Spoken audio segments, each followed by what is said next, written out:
Bien, hoy vamos a ver el sector monetario, chicos. Por lo tanto, vamos a trabajar con la oferta y la demanda de dinero. Vamos a analizar todos los componentes que explica la función de oferta y demanda de dinero. Vamos a ver cómo se equilibran y cómo de los ajustes y desajustes entre la oferta y demanda de dinero se puede explicar el proceso inflacionario también. Así que vamos a empezar compartiendo pantalla, porque vamos a empezar por el principio definiendo qué es el dinero. Igual todo esto lo tienen en el apuntecito, ¿no? Pero bueno, vamos a empezar viendo algunas cosas que me interesa que las vayan viendo a medida que las voy nombrando. Bien, vamos a empezar por, a ver si puedo salir de acá, y este lo minimizo. Ahí está.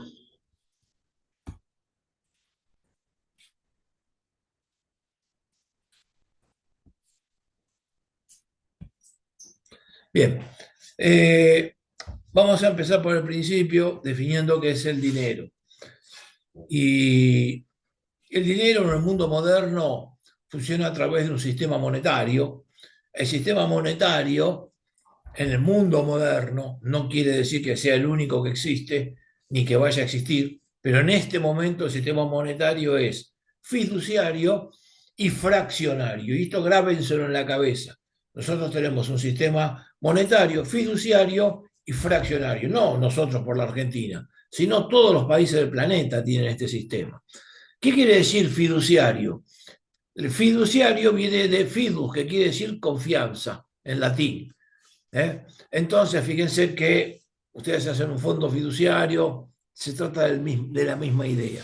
Transfieren transitoriamente la propiedad de algo a otro. Bien, es confianza. Esa es la palabra traducida del latín al castellano. ¿Por qué confianza? Y porque el dinero es un stock de activos que yo elijo para que cumpla determinadas funciones. En la antigüedad, y después en otros periodos como la Edad Media, incluso hasta bien avanzado el siglo XX, estos activos existían físicamente. Podía ser el oro, podían ser conchas marinas. ¿Por qué le digo conchas marinas? Porque en China, en la antigüedad, se usaba como moneda de cambio. ¿Por qué? Porque eran joyas valiosísimas, porque piensen que no existían equipos de buceo.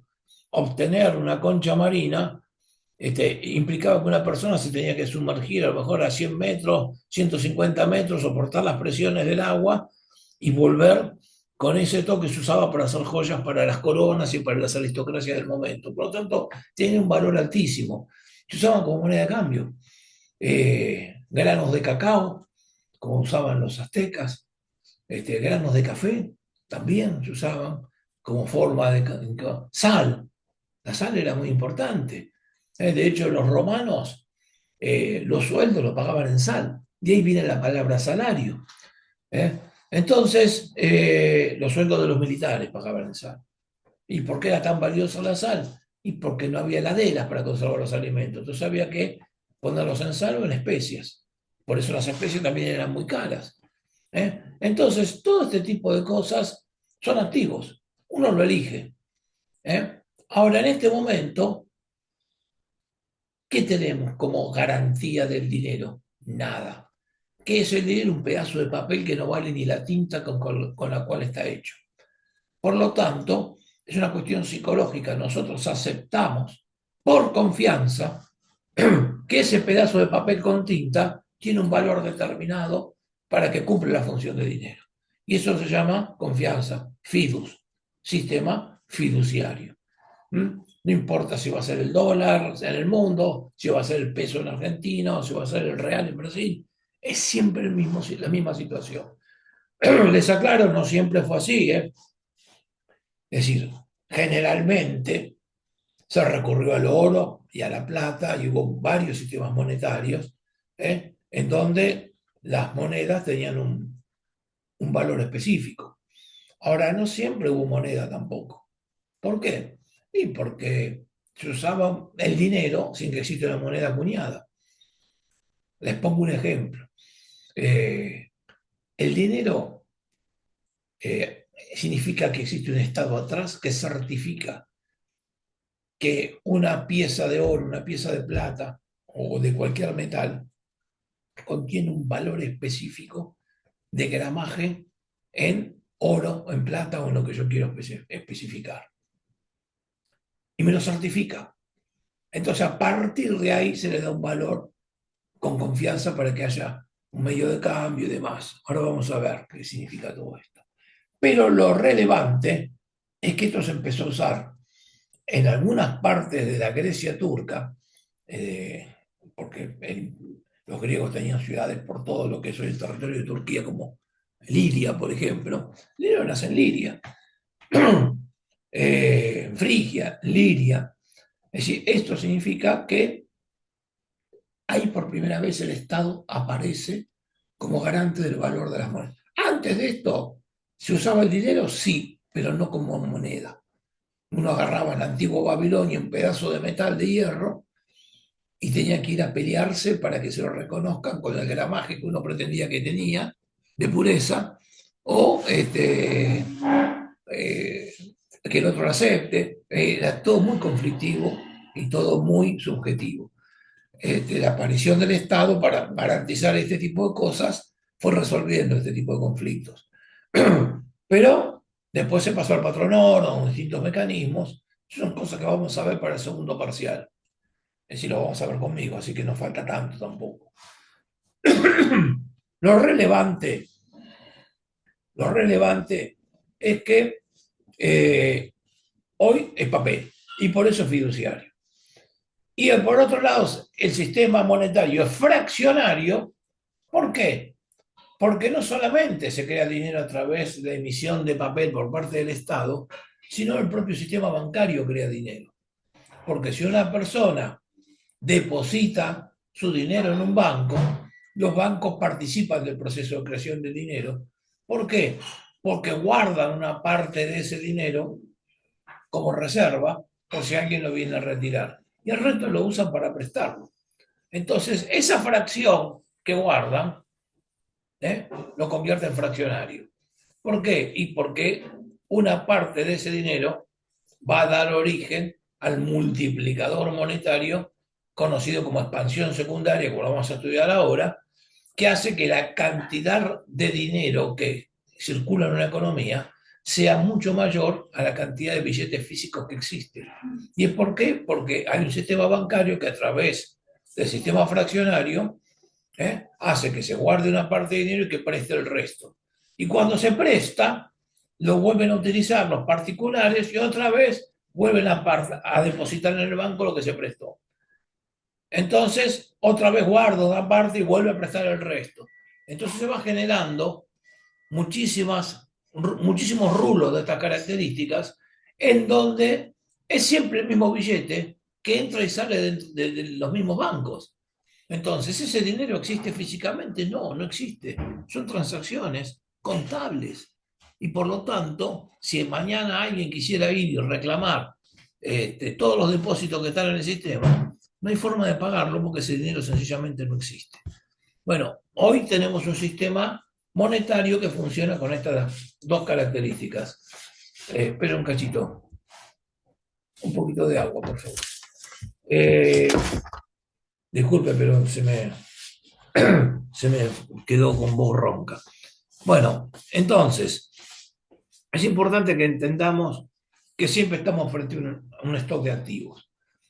Este stock de activos tiene que cumplir por lo menos tres funciones para que se lo considere dinero. En este caso son billetes, ¿no? Pero bueno, es un stock de activos el billete, porque uno le da valor fiduciario. Tiene que cumplir tres funciones básicas, que son las funciones del dinero. Espérenme que voy a tomar un traguito de agua.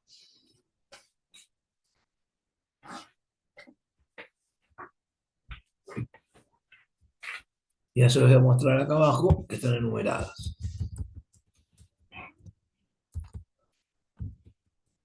Primero, tiene que servir como medio de pago, tiene que servir como reserva de valor y tiene que servir como unidad de cuenta. Si el dinero no cumple alguna de estas tres funciones, no estamos frente a dinero. Y que es algo que muchas veces se le endilga a las monedas virtuales que no logran cumplir estas funciones. Sobre todo la de reserva, la de unidad de cuenta, es un problema, porque cambia mucho de precio. Son muy inestables. Uno tiene una, le pagan en Bitcoin, pero resulta que un día vale $120.000 y al otro día vale 30.000. Entonces yo no me puedo mover en Bitcoins. Entonces se necesita algo mucho más sólido, más estable. Bueno, el medio de pago, ¿qué quiere decir? Que el dinero que yo vaya a usar, sea fiduciario o moneda metálica o lo que quieran ponerle, tiene que tener la capacidad de tener poder cancelatorio para cualquier transacción de compra de bienes o de servicios. Si a mí por un bien o un servicio me están cobrando algo, yo ese algo lo puedo cancelar entregando dinero. Eso significa que sirve como medio para facilitar las transacciones. Es un medio de pago. Y quizás la función más importante del dinero es lo que le dio su origen. ¿eh? Eh, Esto permite que el- las transacciones sean mucho más baratas. Imagínense un mundo en donde no existía el dinero, un mundo primitivo sin dinero. ¿eh? Antes de que se empiecen a utilizar barras de oro, de metal, o granos de café, o lo que sea. Un mundo sin dinero significa un mundo de trueque. Entonces, si yo tengo una piel de oso y la quiero cambiar por alimentos, tengo que encontrar a alguien, primero, que necesite la piel de oso que tengo yo, y segundo, que tenga alimentos, que es lo que yo estoy buscando. Entonces, imagínense, para hacer una transacción de este tipo, por ahí estamos 2 meses. Es decir, es muy engorroso. Gracias a la existencia del dinero, yo vendo la piel de oso, me dan guita, y con esa guita compro los alimentos que quiera comprar en el lugar que quiera comprarlo y se resuelven todos los problemas. Esta es la función que tiene que cumplir el dinero, ser un medio de pago. ¿Qué significa que se use como reserva de valor? Bueno, otra de las funciones que tiene que cumplir el dinero es la función, ahí está, otra de las funciones que tiene que cumplir el dinero es que durante periodos de tiempo medianamente cortos, me tiene que preservar el valor de ese dinero que me entregaron. ¿Por qué? Y porque si yo estoy cobrando algo ahora, no necesariamente voy a salir corriendo a comprar otra cosa. A lo mejor voy a esperar 15, 20 días hasta que, no sé, supongamos que yo tengo que ir a comprar alimentos y tengo alimentos, no voy a ir a comprarlo ahora. Por más que lo necesite, voy a esperar a que se me vaya bajando esto porque no tengo donde guardarlo. Pero tengo la plata. Yo lo que espero es que ese dinero no se me desvalorice en el medio. Esa es una función importante que tiene que tener el dinero. No estoy diciendo que me tiene que pagar intereses. No, no estoy hablando de esto. No es una especulación esto.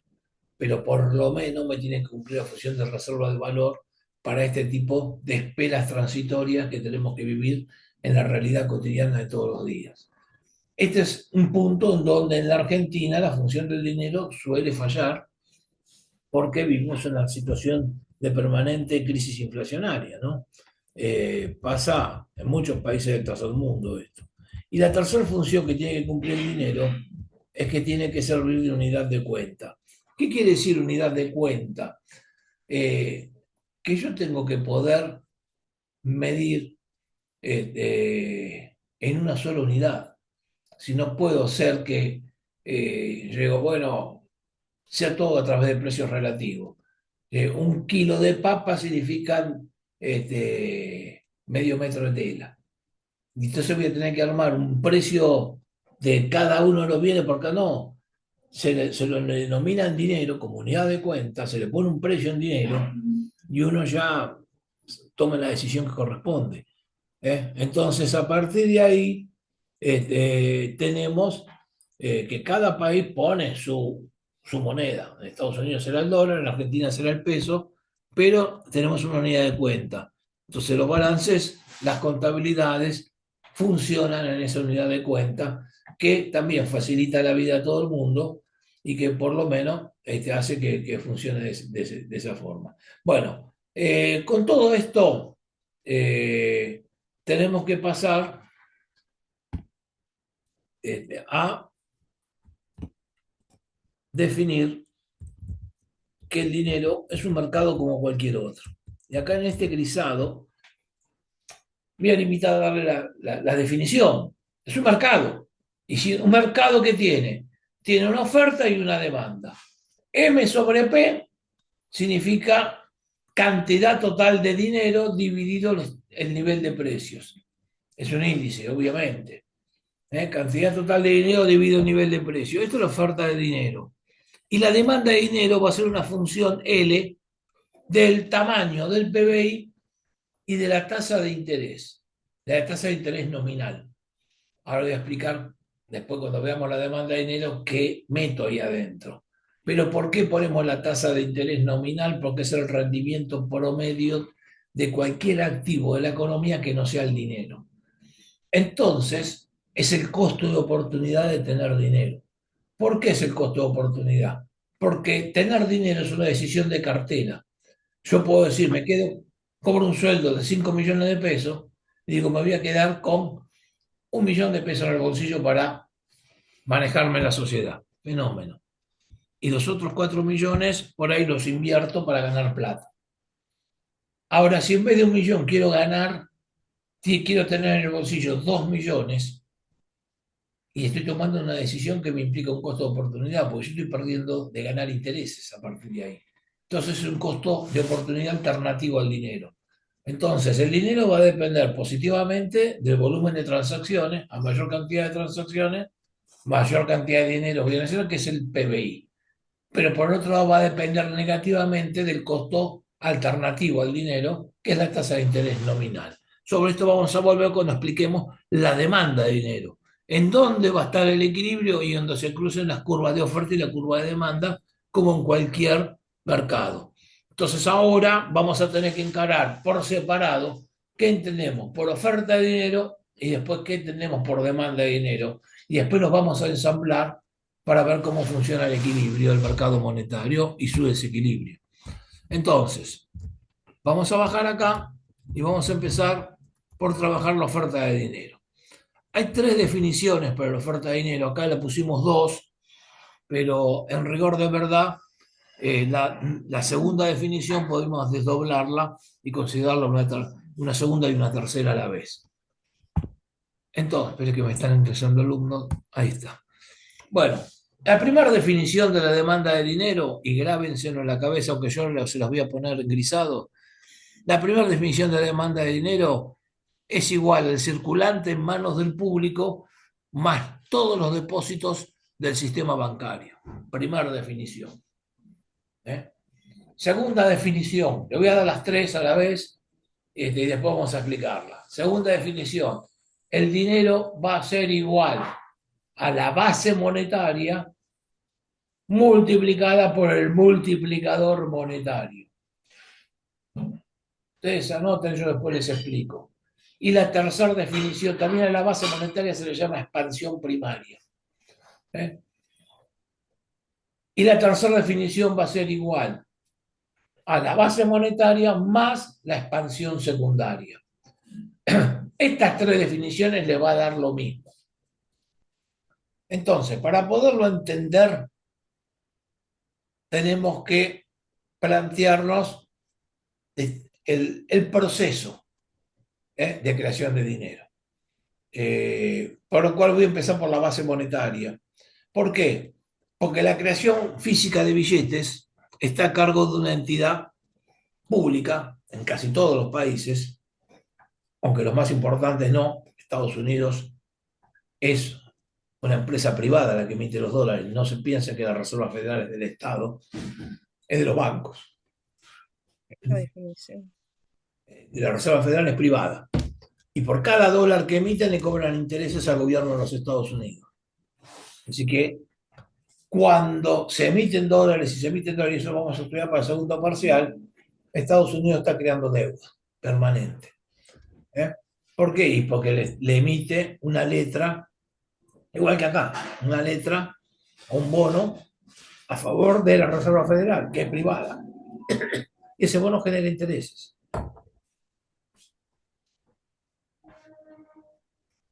Muy bien. Les decía que el Banco Central es el que emite los billetes. La base monetaria se la considera el pasivo del Banco Central. ¿Por qué? Porque se supone que eso es de la gente. Entonces, el Banco Central emite los billetes, ¿eh? Y con esos billetes pasan dos cosas.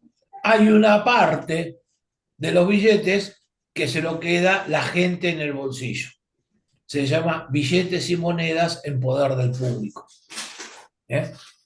Nosotros lo vamos a definir como un coeficiente B larga. Y por el otro lado, hay otra parte de esos billetes que se los van a quedar los bancos. ¿Por qué? Y porque los bancos por prudencia no prestan toda la plata que reciben. Hay una parte se la quedan siempre en reserva, que la tienen en caja. Si ustedes van a ir a cobrar un cheque, ¿dónde se piensa que el banco saca la plata de la guita que se quedó guardada? Entonces siempre está en reserva. Lo que pasa es que piensen, van muchos a cobrar los cheques, pero también van muchos a depositar para cubrir los cheques. Entonces el banco saca un promedio de qué descalce puede haber y esa guita la tiene siempre en efectivo. Así, si se le llega a complicar, sale a buscar guita en el mercado a través de operación de pase o de call o le pide al Banco Central. Eso después lo vamos a estudiar oportunamente cuando veamos política económica. Pero el hecho concreto es que tenemos hasta ahora dos usos de la base monetaria.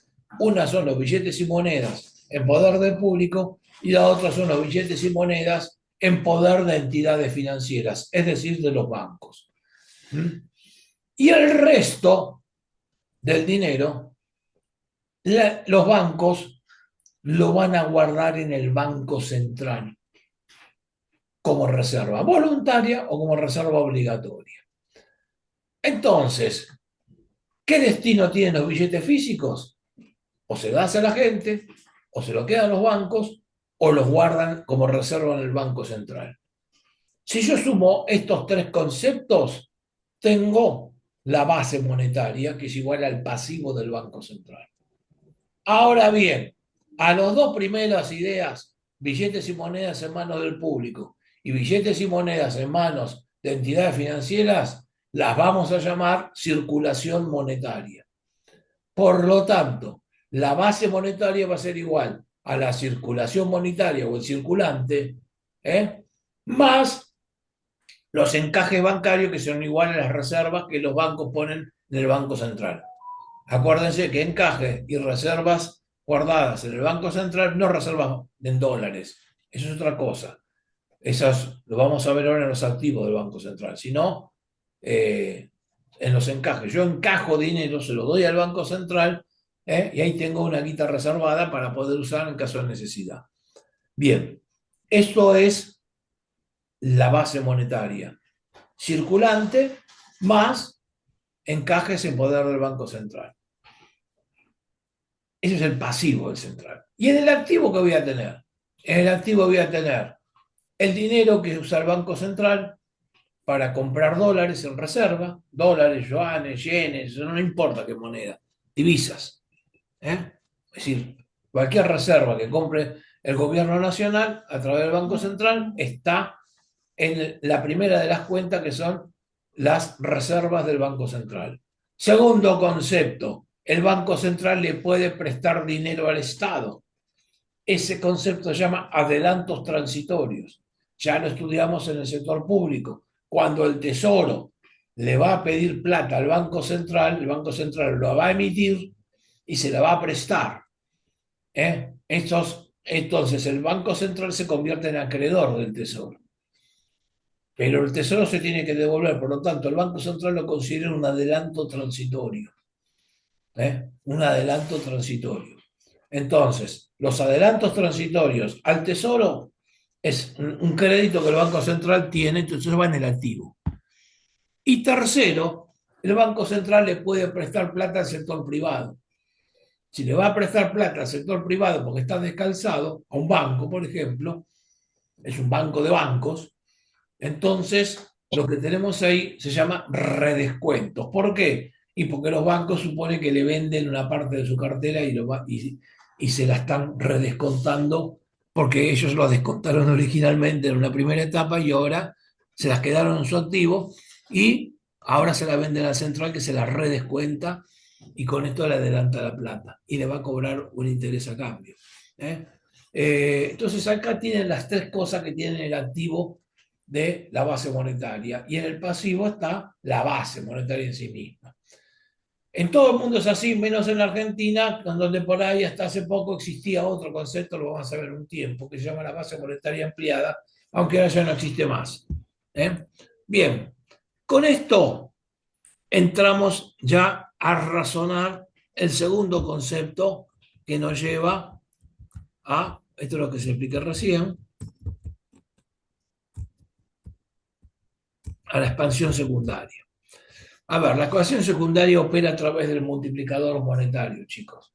El multiplicador monetario, ¿qué significa? Significa que si yo emití 100 pesos y guardé 20 en el Banco Central, tengo 80 para volver a prestar. Entre esos 80 que voy a volver a prestar, por ahí guardo 15 y ya me quedan 65 para volver a prestar otra vez.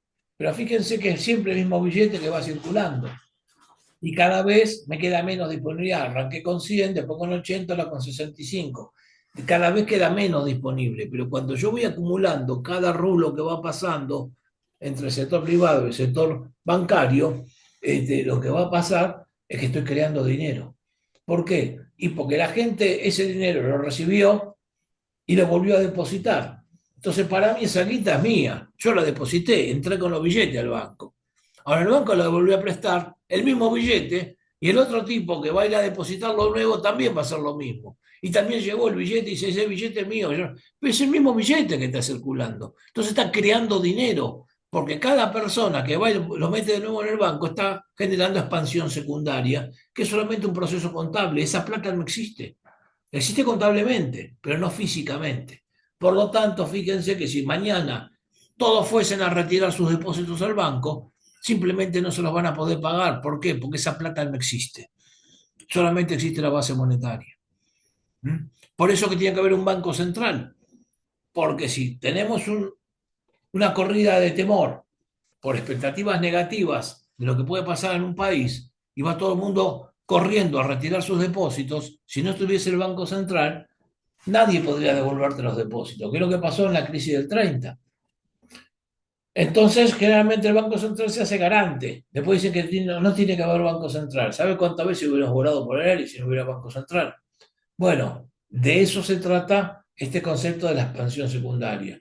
Ahora, fíjense, si yo arranqué con 100 y después presté 80 y después 65 y después por ahí 48 y después voy sumando y por ahí al final del concepto, cuando ya no queda más para prestar, por ahí en la calle tengo 300 y 300 es igual a la cantidad de dinero que tengo en la economía. ¿Esos 300 existen? No, los que existen son 100, que es la base monetaria original con la cual arranqué. Entonces, si 300 es la cantidad total de dinero y 100 es la que yo arranqué, el multiplicador es igual a 3. ¿Qué quiere decir? Que lo aumenté por 3. ¿Eh? Entonces, allá vamos a la segunda definición. ¿A qué es igual? ¿Eh? La cantidad total de dinero va a ser igual a la base monetaria multiplicada por el multiplicador monetario, que en este caso es 3. Entonces, 100 por 3 me va a dar 300, que es la cantidad total de dinero. Ahora bien, también podemos hacernos otra pregunta. ¿Con cuánta guita arranqué? Con la expansión primaria. ¿La expansión primaria cuál es? La base monetaria. Fenómeno. ¿Y cuánto era? 100. Bien. ¿Y con cuánta guita terminé? Con 300. La pregunta que me hago, ¿cuál es la expansión secundaria? Y la diferencia, la cantidad total de dinero menos la expansión primaria. Y eso es la expansión secundaria. En este caso sería 200. Entonces, acá ya tenemos la tercera definición. ¿Mm? Fíjense, M es igual a la base monetaria más la expansión secundaria. Y la otra, M es igual a la base monetaria multiplicada por el multiplicador. ¿Mm? Entonces el multiplicador se puede calcular también como la cantidad total de dinero dividido la base monetaria. Sería igual 100, 300 dividido 100, me da 3. ¿Eh? Bueno, eso es lo que les expliqué en resumen recién. Ahora, les pongo un ejemplo acá. Eh, ¿Por qué? Porque, a ver, se define el encaje, bueno, esto ya lo vimos. Yo lo que les voy a decir ahora es lo siguiente. Les voy a mostrar, perdón, me fui muy para abajo, les voy a mostrar un proceso matemático.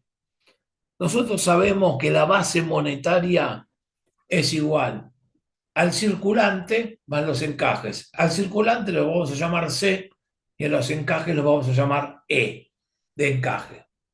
¿Eh? Eh, a la cantidad total de dinero la vamos a llamar billetes y monedas en manos del público más total de depósitos. A ver, eso no se los expliqué, pero eso se lo explico ahora. ¿Por qué billetes y monedas en manos del público más total de depósitos? Porque es lo que queda neto cuando yo consolido todo el sistema monetario entero. Particulares, bancos y Banco Central. Entonces, lo que tengo que hacer, por ejemplo, si yo creo un encaje del banco, que lo guardo en el Banco Central, y fíjense que se netea, porque para el banco es un activo ese encaje, pero el Banco Central es un pasivo. Entonces se netea y desaparece. ¿Eh? Bueno, entonces todo este tipo de cosas, las únicas cosas reales que no desaparecen y no se pueden netear, es la guita que le queda a la gente en el bolsillo, a los particulares, y los depósitos que pusieron en el banco. Entonces, la cantidad total de dinero va a ser el billetes y monedas en manos del público más el total de depósitos, que es la primera definición que les dimos cuando arrancamos hasta el principio la definición de moneda. Entonces, partimos con esta definición y sabemos que el multiplicador monetario es igual a M dividido base monetaria.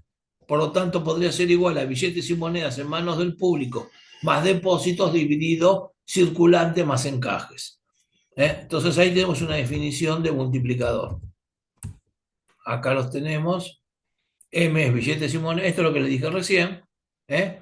Y ahora lo que voy a hacer es dividir todo por la cantidad total de depósitos. Voy a buscar un cociente, un coeficiente. Es decir, no me va a cambiar el valor total de nada. ¿Por qué? Y porque obviamente, si divido todo por la misma cantidad, no se va a alterar la igualdad. Entonces, ¿por qué no se va a alterar la igualdad? Y porque todo lo divido por D. Entonces lo que voy a hacer es renominar, le voy a poner nombre y apellido. A billetes y monedas en manos del público, dividido D, lo voy a llamar B larga minúscula. ¿Eh? Depósitos, dividido depósitos va a ser igual a 1. Entonces, la cantidad de dinero dividido depósito va a ser igual a B más 1. ¿Y qué me va a quedar en el cociente? La base monetaria. En la base monetaria tenemos un coeficiente que es C mayúscula, que es el circulante, dividido depósitos. Lo vamos a llamar C minúscula. ¿Mm? Y al encaje dividido depósito, para no confundir con el tipo de cambio, lo vamos a llamar K. Entonces, el multiplicador monetario, con esta manipulación algebraica, podríamos llamarlo B más 1 dividido C más K. ¿Y qué me está diciendo?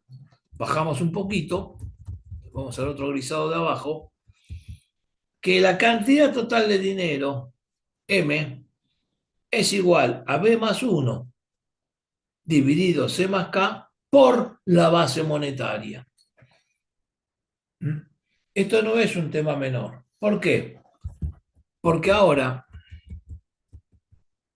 a ver, no, me pasé de largo. Espera que bajo.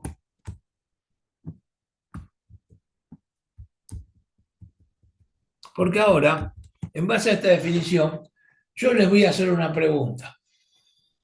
¿Qué herramientas tiene el Estado a través del Banco Central para aumentar o disminuir la cantidad total de dinero? Acá te hemos planteado un esquema. ¿Eh? Cantidad total de dinero es igual a B más 1 sobre C más K por base monetaria. Es decir, B más 1 sobre C más K es igual al multiplicador M.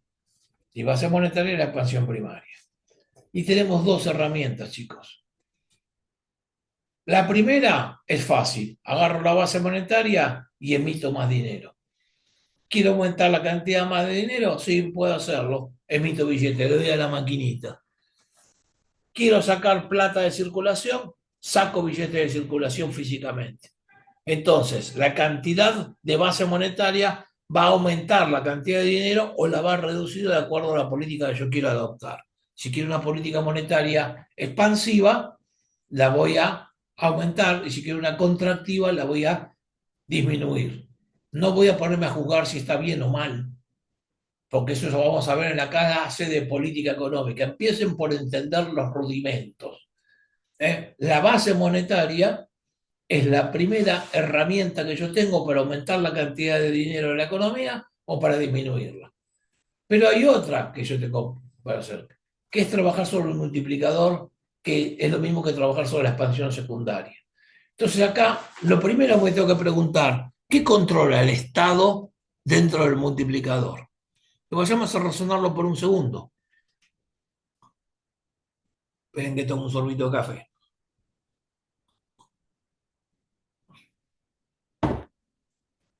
¿Qué controla el Estado? El Estado te puede controlar la cantidad de guita que vos querés tener en tu bolsillo cuando cobras el sueldo. No, eso es una decisión tuya. Algunos tipos de quedarse con un palo, otros con 100.000, otros con dos palos, de acuerdo a lo que ganen. Cada uno hará lo que puede y lo que se le dé la gana, por no decir otra cosa. Es decir, acá el Estado no se te puede meter, vos lo definís.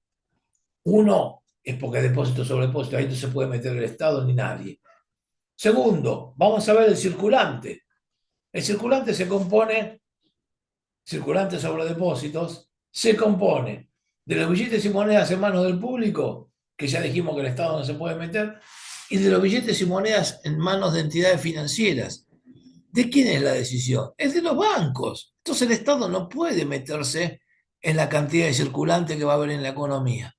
El único punto donde el Estado puede meterse a operar en el multiplicador es con el coeficiente K. ¿Por qué? Porque es el nivel de los encajes sobre depósitos. Por eso lo pusimos a propósito este coeficiente. K es encaje sobre depósitos. Entonces, si yo aumento la cantidad de K, el valor de K es más grande. Como K está dividiendo, fíjense que es B más 1 sobre C más K, como K está dividiendo, ¿eh? A un mayor nivel de encaje, menor multiplicador voy a tener.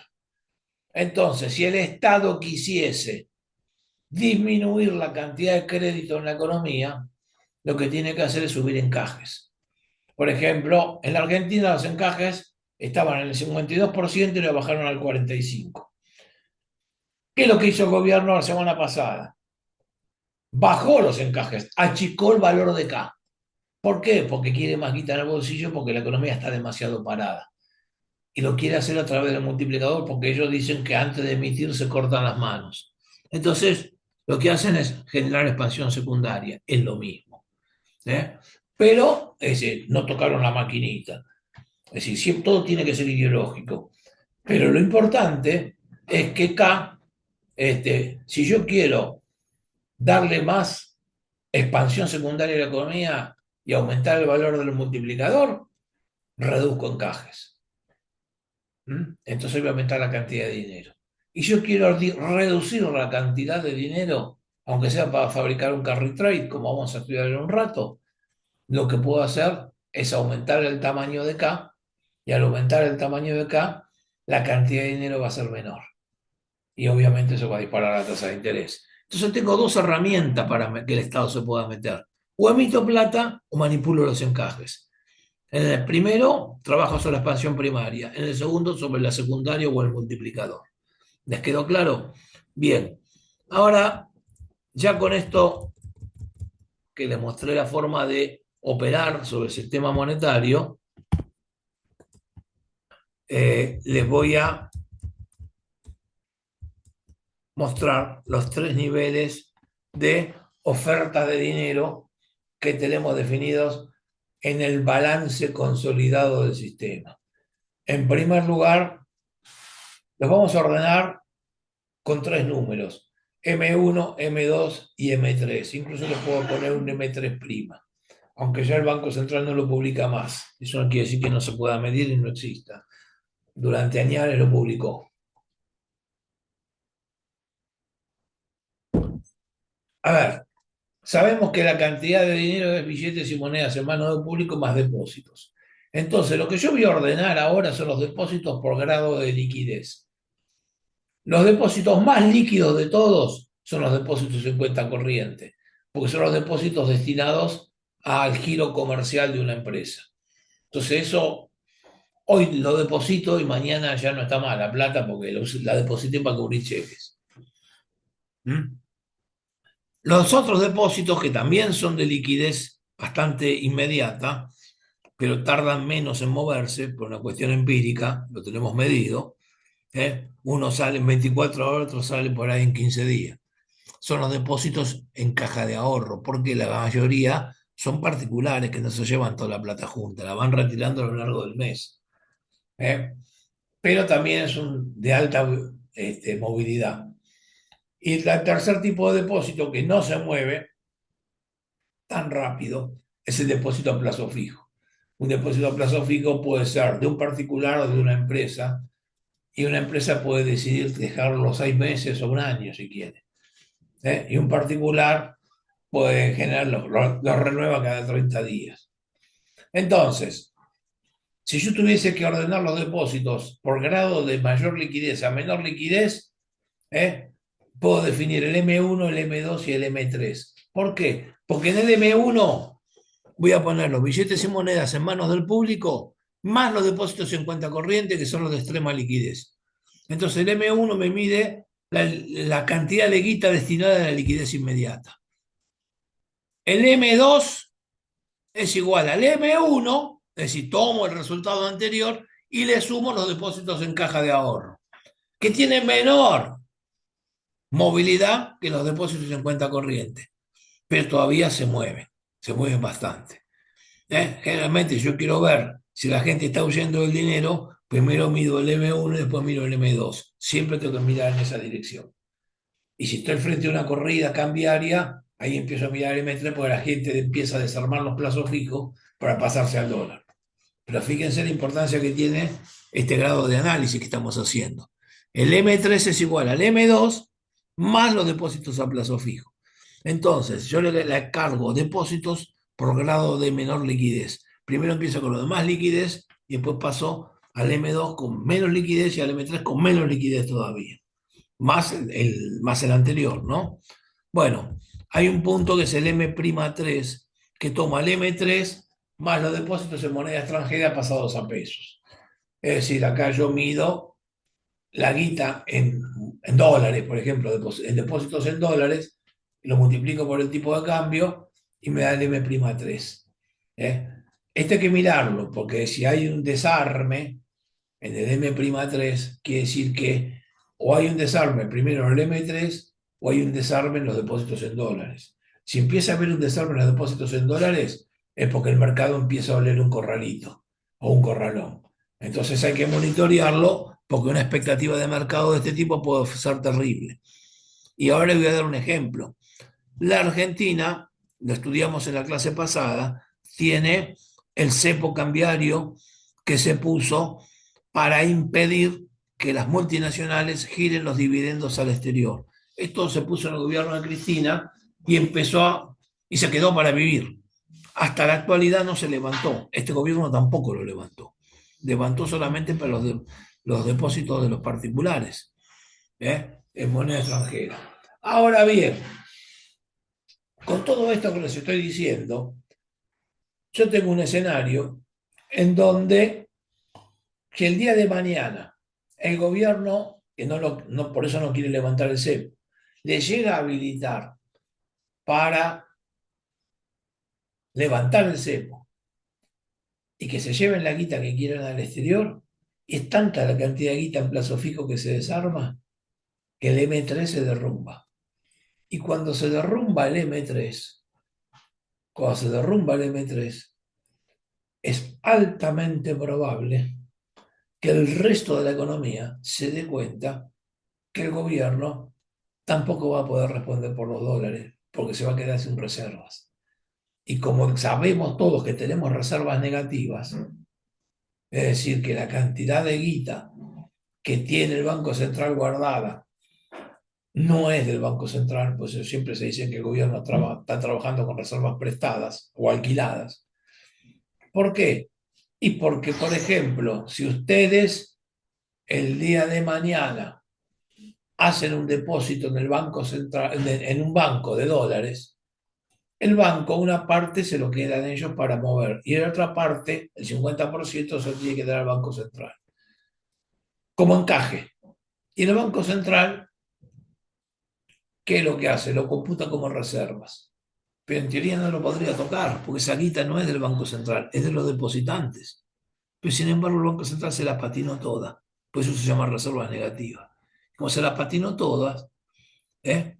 El Banco Central, si ve que hay una salida masiva de depósitos, sabe que esos depósitos van a ser para pasarse al dólar porque levantó el cepo.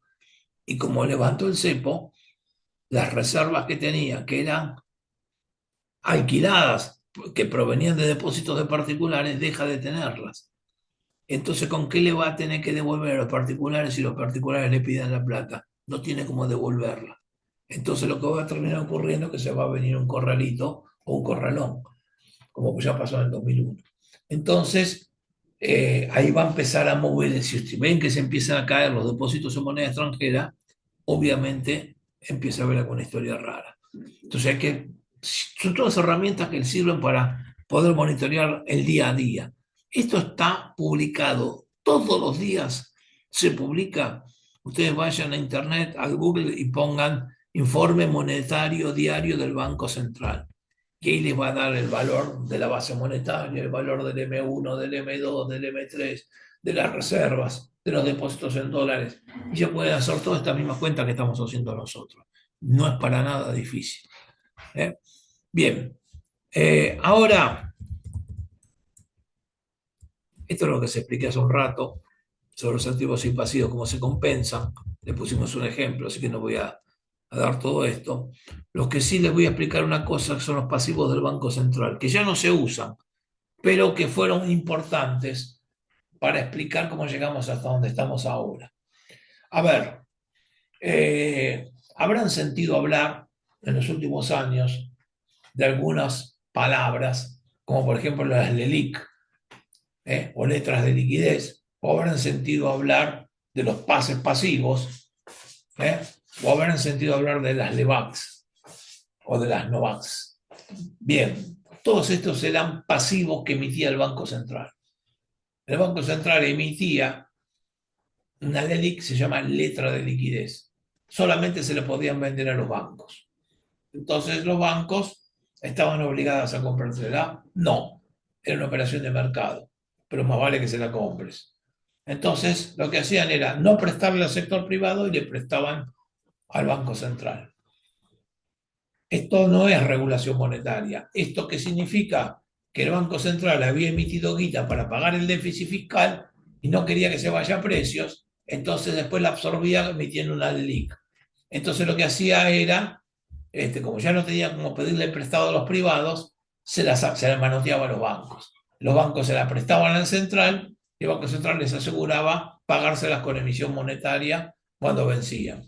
Y si no querían emitir más, entonces el Banco Central, que hacía, la pagaba con otra LELIC. Es decir, como cuando vence un cheque y en vez de pagar el cheque, pagan el cheque más los intereses a 30 días más. Entonces se va armando una pelota de nieve que no se puede parar. Eso le pasó al Banco Central en la Argentina.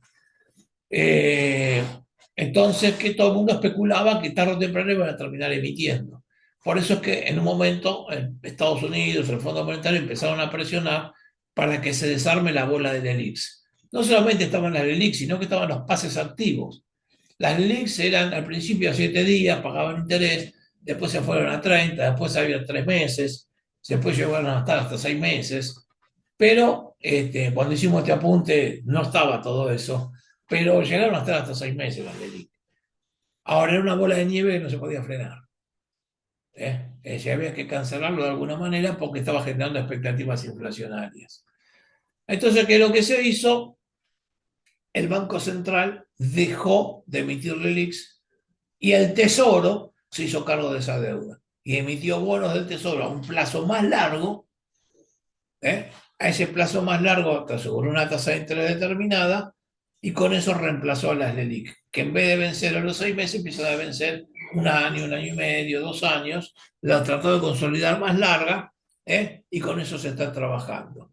Y emitió algunas herramientas, como por ejemplo las LECAPs, que les permite esconder el déficit fiscal al gobierno. ¿Por qué? Porque las LELIC pagaban una tasa de interés. Fenómeno. Las LECAP la capitalizan la tasa de interés y después te pagan todo junto al final.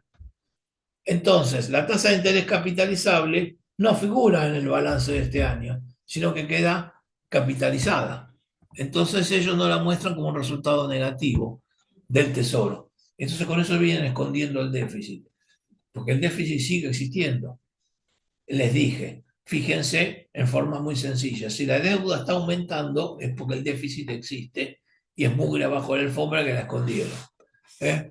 Bueno, los pases era lo mismo que las LELIC, pero a 24 horas. Pagaba una tasa más chica porque capitalizaba todos los días. También en nuestra pelota de nieve se desactivaron los pases, también se lo consolidaron con bonos del Tesoro. Es decir, no es que el Estado dejó de deberlo. En vez de pagarlo al Banco Central, lo paga el Tesoro. Es como decir, no, la guita no te la debo más, yo te la debe mi esposa ahora. Pero estamos en la misma situación, no cambia nada. Ahora bien, eh, esto de la deuda del Banco Central nació en el año 2002, cuando Mario Blecher era presidente del Banco Central. Mario Blecher fue, pero creo que todavía vive el viejo, la persona muy mayor, ya era viejo cuando fue presidente del Banco Central, pero no escuché que haya muerto. Mario Blecher, un economista muy inteligente, muy inteligente, hizo carrera en el exterior toda su vida. Después se retiró del Fondo Monetario Internacional como funcionario, vino a trabajar en Argentina cuando Argentina explotó por el aire en el año 2001. Y en el año 2002 se hizo cargo de la presidencia del Banco Central. Argentina estaba en default. Pero como estaba en default, había una situación, no pagaba la deuda externa. Y había otra situación, había aumentado el dólar de 1 peso, 1 a 1. De 1 peso se fue a 4. Es como si llevábamos el dólar hoy de 1.500 pesos por dólar a 6.000. Es una devaluación monumental. Lo primero que va a ocurrir es que van a subir las exportaciones y van a caer las importaciones. Y si a esto le sumamos que en el 2001 se incorporó China a la Organización Mundial de Comercio y se le empezó a permitir el acceso a la soja argentina, los chinos empezaron a comprar soja a 2 manos. Entonces Argentina empezó a tener un superávit comercial de 12.000 palos verdes por año. Y ese déficit, ese superávit comercial de 12.000 palos verdes por año, no lo tenía que usar para pagar la deuda, porque estaba en default. Entonces lo que hizo fue empezar a comprar dólares y acumular reservas. Entonces, cuando yo les pongo todo esto en un contexto de tipo de cambio fijo, estos 12.000 millones de dólares entraban en la economía argentina y el Banco Central los cambiaba por pesos. Estos pesos se iban a ir a la inflación, eran pesos emitidos. Si no estaba aumentando la demanda de dinero, como vamos a estudiar en un rato, estos pesos iban a precios. Entonces Mario Blecher dice, voy a crear una herramienta de control monetario que la llamó LEBAC o letra del Banco Central. Las LEBAC o letra del Banco Central estuvieron vigentes en el sistema monetario argentino hasta el 2018. Es decir, casi 16 años duraron. Y la LEVAC no era una cantidad de guita importante, pero ¿para qué lo usaba el Banco Central? Para esterilizar la guita de los dólares que entraba. ¿Qué quiere decir esterilizar? Como cuando entran los dólares, yo tengo que emitir dinero, el sobrante de emisión colocaba una LEVAC en el mercado abierto, la LEVAC lo podía comprar cualquier cristiano, cualquiera podía comprar. Yo quería comprar LEVAC, me presentaba la licitación y las compraba. No tenía que ser un banco. Entonces, la gente compraba LEVACs en el mercado de valores. Y las LEVACs, al vencimiento, se cancelaban, te pagaban los intereses, te las refinanciaban, se iba haciendo una negociación de este tipo. Pero un instrumento de regulación monetaria destinado a esterilizar el sobrante del balance cambiario. Con el tiempo apareció Cristina, Macri, y lo empezaron a usar para pagar el déficit fiscal. Emitían los dólares, emitían los pesos para pagar el déficit fiscal y después colocaban LEVACs para absorber el excedente y no se le vaya a precio. Entonces eso generaba una compresión monetaria que estaba acumulando intereses, los intereses en vez de pagarlos los capitalizaban, entonces generó una pelota que no se podía controlar. Hasta que el Fondo Monetario les dijo en el 2018, desarmen las LEVACs. Entonces, ¿por qué lo marco? Porque tanto las LEVACs como las LELICs, como los NOVACs, que eran a más largo plazo, como los pases pasivos, son pasivos del Banco Central que no pertenecen a la base monetaria. Solo en Argentina puede pasar. En todo el mundo la base monetaria es el pasivo del central. En Argentina estaban los pasivos cuasi fiscales, que eran los pasivos del Banco Central. Estos pasivos cuasi fiscales, si yo se los sumaba a la base monetaria, obtenía la base monetaria ampliada. ¿Eh? Y en los intereses que pagaba sobre estos pasivos del Banco Central se les llamaba déficit cuasi fiscal. ¿Eh? Bueno, el déficit cuasi fiscal en la Argentina, hasta la época de Alberto Fernández, llegó a ser mayor que el déficit fiscal. Tal es así que cuando termina asumiendo Milei, en el 2024, el déficit del Banco Central llegaba casi a los 12 puntos del PBI y el déficit fiscal eran 5 puntos. Entre los dos hacían 17. Sí, obviamente había que hacer algo con esto. Porque esto generaba una expectativa de inflación que todo el mundo la daba por sentada. Y entonces había que derrumbarlo de alguna manera. Bueno, lo único que se hizo fue consolidarla a más largo plazo, nada más. Obviamente no se resolvió la situación, esto todavía se debe. Es mugre escondida bajo la alfombra. Y está acumulando intereses por más que los escondan. Bueno, pero yo se los pongo para que sepan lo que es el déficit cuasi fiscal. Una cosa es el déficit fiscal, que es lo que estudiamos la clase pasada, y el cuasi fiscal proviene de los intereses de pagar los pasivos cuasi fiscales, que son los pasivos del Banco Central. LEVACs, LELICs, NOVACs, pases. Miren que pregunta de examen. Siempre pregunto qué diferencia hay entre el déficit fiscal y el déficit cuasi fiscal y me ponen cualquier pelotudez. Así, miren bien lo que estamos definiendo. ¿Eh? Bueno, bueno, estas son las cosas que ya las expliqué. Bueno, ahora tenemos que pasar a la demanda de dinero. A ver, ¿dónde está? Demanda de dinero. Bien. Entonces, vamos a definir con la demanda de dinero como la porción del stock de riqueza que una unidad económica decide mantener en dinero efectivo, ya sea para realización de transacciones económicas o para reserva de valor o especulación. Bien, ¿qué le estoy diciendo? Es una decisión de cartera, chicos. Ustedes tienen una cantidad de riqueza determinada. Esa cantidad de riqueza determinada puede ser un auto, puede ser una casa, puede ser joya de la abuela, pueden ser dólares que tienen encanutados en algún lado, puede ser dinero en efectivo, puede ser muchas cosas. Y si le pongo un comercio, puede ser mercadería, pues es una decisión. Decir, de todo esto que yo tengo, cuánto paso a efectivo y cuánto no paso a efectivo. Obviamente, el costo de oportunidad va a ser la tasa de interés, como lo expliqué hace un ratito, pero siempre es una decisión de cartera, donde yo estoy evaluando cuánto me conviene tener en efectivo y cuánto no me conviene tener en efectivo. ¿Eh? Entonces yo en base a eso puedo especular, ¿eh? Por eso también, no solamente es por reserva de valor, sino para especulación. Me dice, pero ¿quién puede especular con tener plata en efectivo? Y depende, chicos, si estamos en una deflación y los precios están cayendo, y yo tranquilamente podría tener plata en efectivo. Es más, si no tuviese plata en efectivo me fundiría en ese caso, que es lo contrario de la inflación. Y no se piense que es algo que no haya pasado, porque la crisis del 30 pasó por esto, como lo vamos a estudiar la clase que viene. Y si Argentina estuviese con un sistema dolarizado y tendríamos el dólar como moneda, esto también nos podría pasar en cualquier momento. Entonces, es un tema que hay que mirarlo de cerca. Es más, en el 2001, antes que explote todo por el aire, Argentina tuvo deflación. Los departamentos caían 40-50% de precio por año. ¿A ustedes qué les parece? ¿Les convenía tener un metro cuadrado construido en pozo o tener la guita en efectivo? Y les convenía tener plata en efectivo, el gobierno de la Rúa. Entonces, ojo que la especulación depende del escenario donde estoy parado. No miden siempre un escenario inflacionario, porque eso es una variante más que puede ocurrir.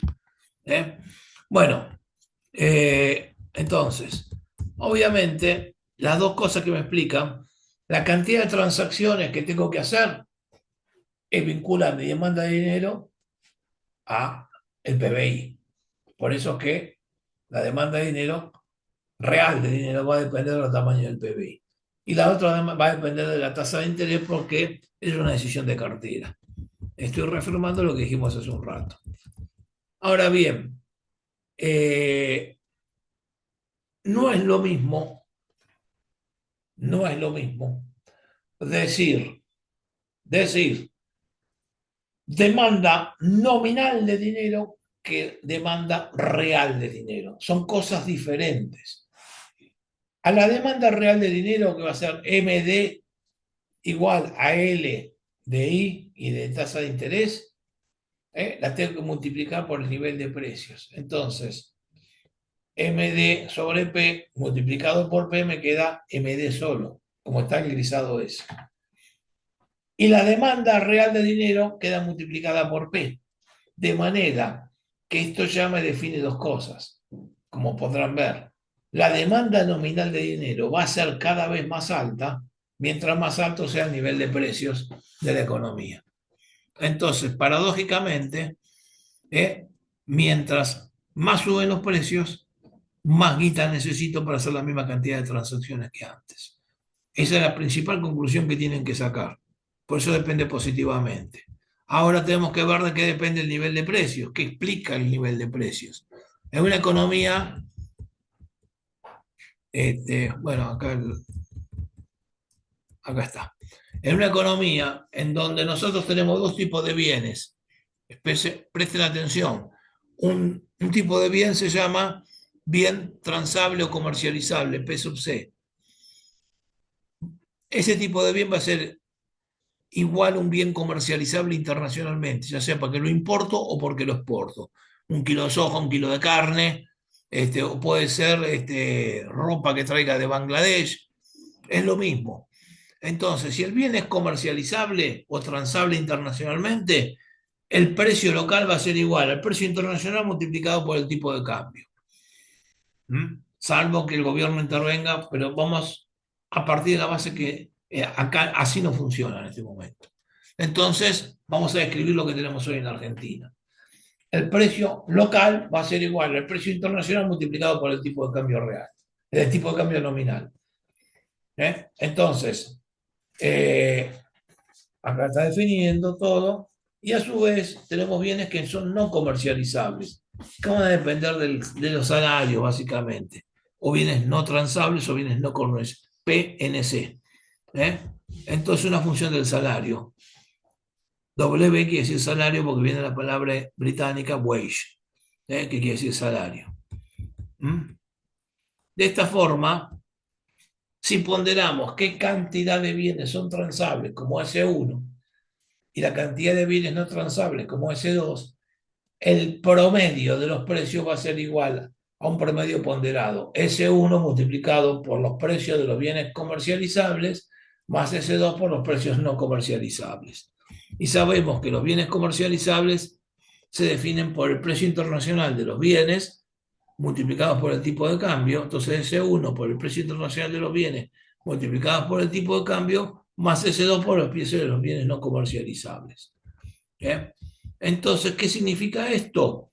Significa que la cantidad nominal de dinero va a depender del valor del dólar que se cotiza en la actualidad, que es un determinante del nivel de precios. ¿Eh?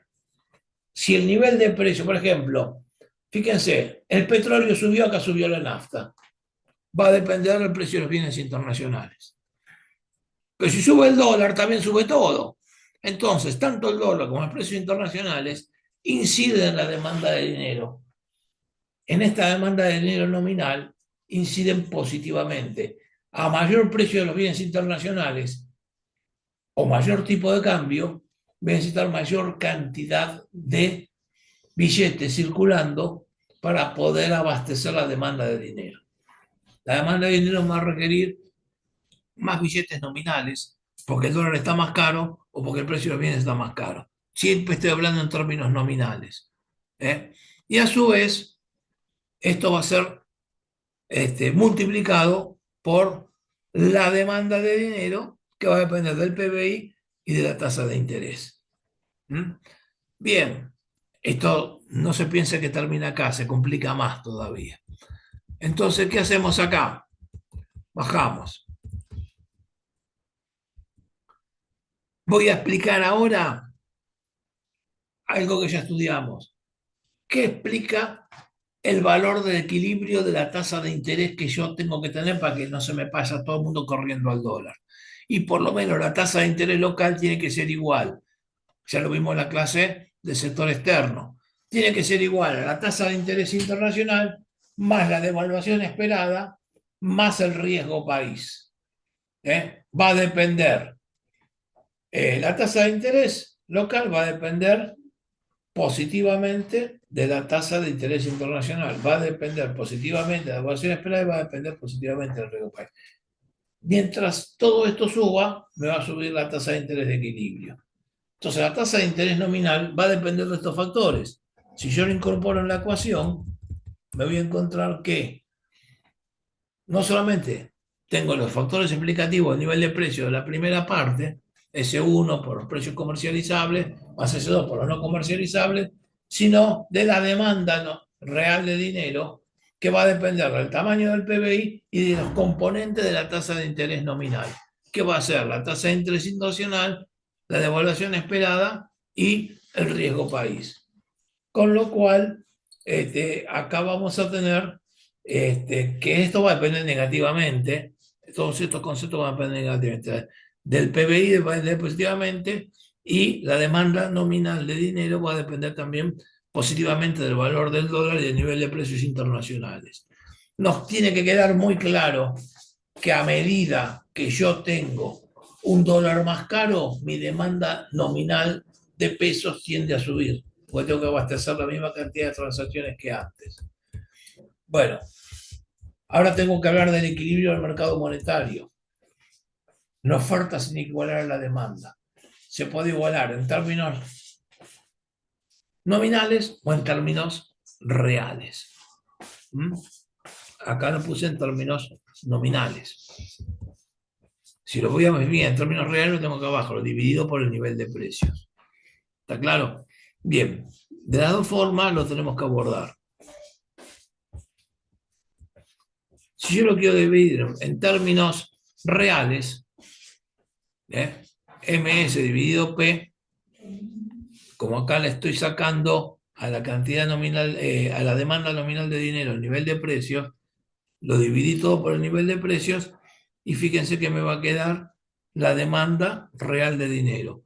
La demanda real de dinero, pues si me desapareció P, entonces, ¿qué es lo que tengo acá? En la demanda real de dinero, yo voy a tener que va a ser igual a el PBI el tamaño del PBI, la tasa de interés internacional, la devaluación esperada y el riesgo país.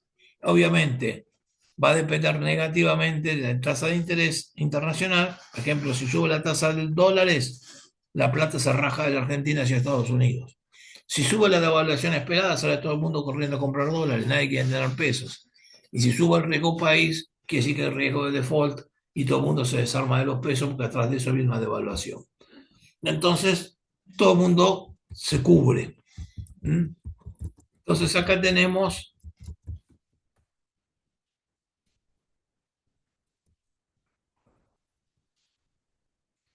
un concepto que yo tengo que redefinirles. A ver, acá está. ¿Qué es el equilibrio? ¿Cómo no se equilibra? ¿Cómo se tiene que equilibrar esto?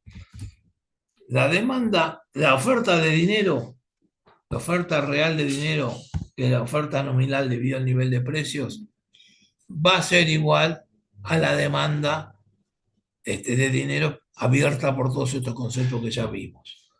¿Mm?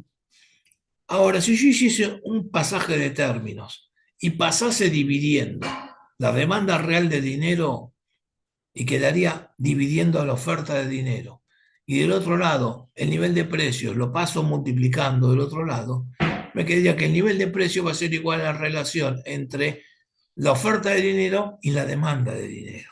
Fíjense que los precios están determinados por las diferencias entre la oferta y la demanda de dinero. Y si definimos como V corta a 1 sobre la demanda de dinero, V corta quiere decir velocidad de circulación del dinero. ¿Y qué significa velocidad de circulación del dinero? Significa la cantidad de veces que la guita que tengo emitida va a pasar de mano en mano en un año o en un periodo de tiempo determinado.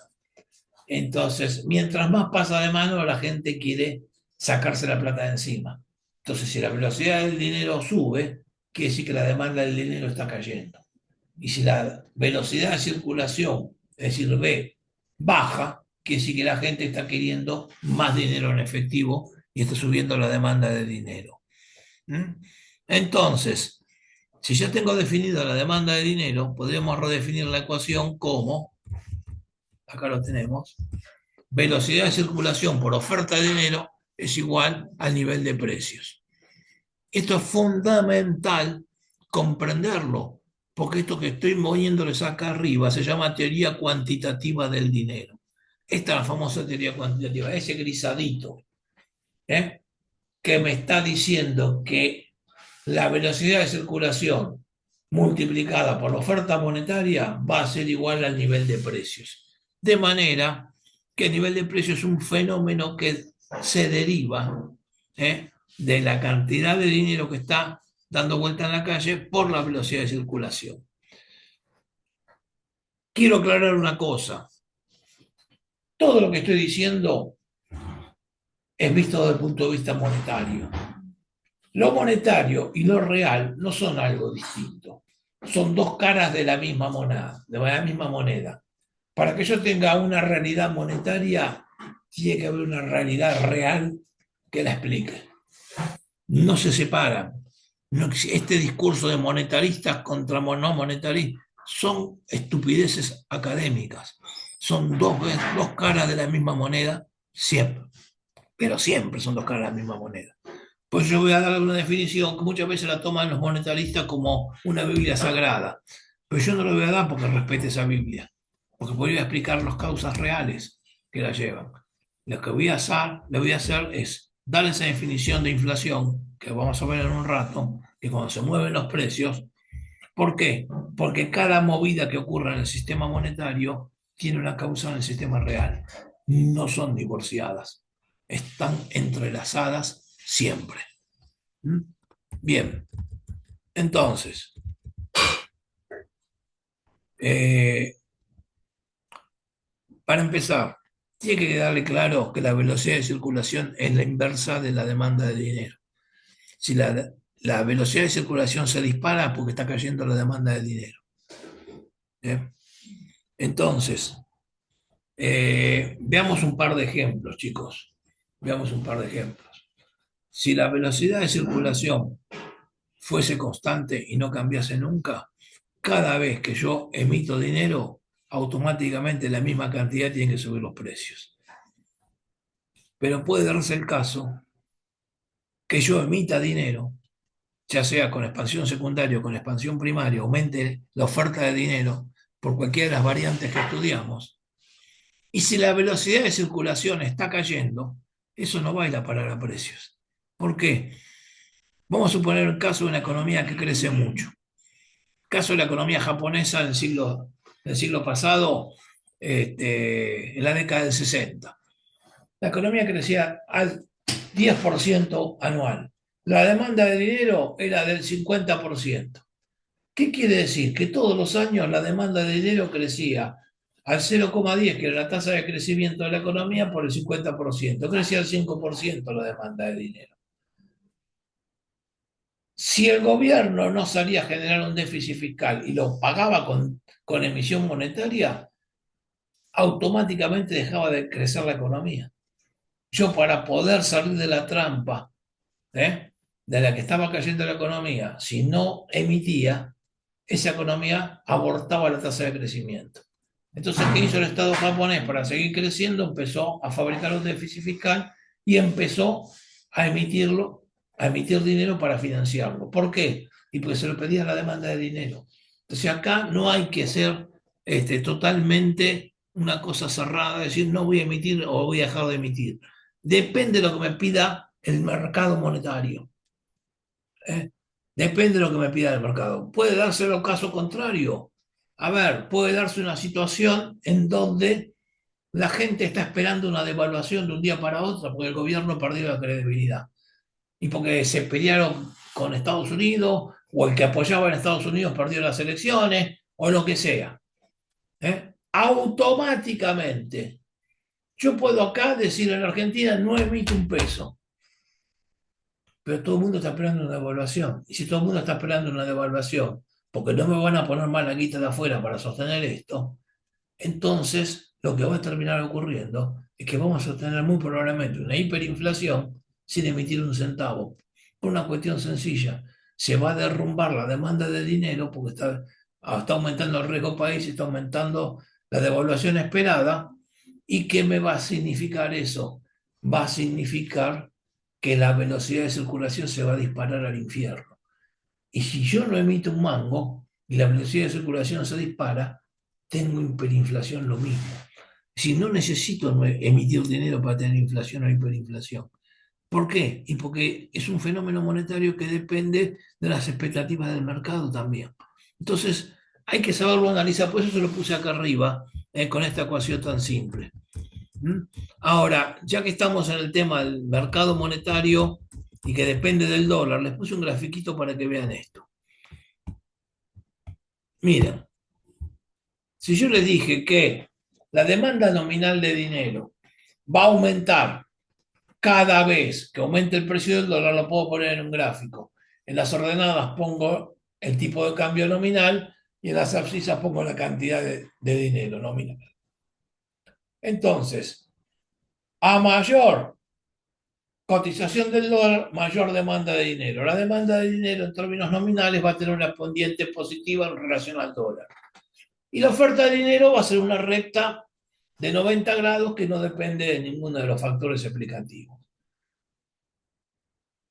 Entonces el punto de equilibrio va a ser donde se junten las dos curvas. Ahora vamos a suponer que decidimos emitir dinero. ¿Qué va a pasar? Acá tengo el ejemplo. Yo, de la curva de oferta 1, 0, paso a la curva de oferta 1. ¿Qué pasó? El nivel de equilibrio del dólar pasó de E con asterisco a E1 con asterisco. ¿Y cuál de los dos es más alto? Y el nuevo nivel E1. Y el E1 toca la curva de oferta, la nueva oferta monetaria, en una cotización del dólar más alto. ¿Qué me está diciendo esto, chicos? Me está diciendo que en este escenario, cada peso que yo emita, se me va a retroalimentar y me va a disparar la cotización del dólar. Por eso hay que tener mucho cuidado cómo manejo este tipo de situaciones, ¿eh? Porque a la demanda nominal, al depender de esto, automáticamente me genera una emisión monetaria y me genera una suba del dólar. Y eso tienen que tener cuidado porque hay que saberlo administrar. Vayan armando el rompecabezas y se dan cuenta que no es tan sencillo y es algo que no responde a consignas baratas. Es decir, hay que estudiar cada situación y cada grado de expectativas. ¿Mm? Bien, ahora vamos a empezar a estudiar la inflación. Con esto terminamos la clase, pero falta un ratito, 10 minutitos. La inflación, vamos a definirla primero, porque ya tenemos definida todos los elementos que me ayudan a explicarla por la teoría cuantitativa del dinero. Entonces vamos a definir a la inflación, ¿eh?, como la suba generalizada y mantenida en el tiempo de los precios de una economía. A ver, yo no tengo inflación si los precios no suben todos. Sube la carne, pero baja el pollo, no es inflación. Para que tengamos un fenómeno inflacionario, tengo que tener una suba generalizada de precios. Suben todos. Y no una vez, varias veces. Es mantenida a lo largo del tiempo. Pues si no, es un cambio de nivel de precios. Y no es lo mismo. Yo devalué, me suben los precios por única vez, es un acomodamiento de precios. No es inflación. Inflación es cuando se me mantiene en el mes 1, en el mes 2, en el mes 3, en el mes 5, sigue y sigue y sigue, y no la puedo bajar. Eso es inflación. Entonces, eso es lo que vamos a definir por inflación. Ahora,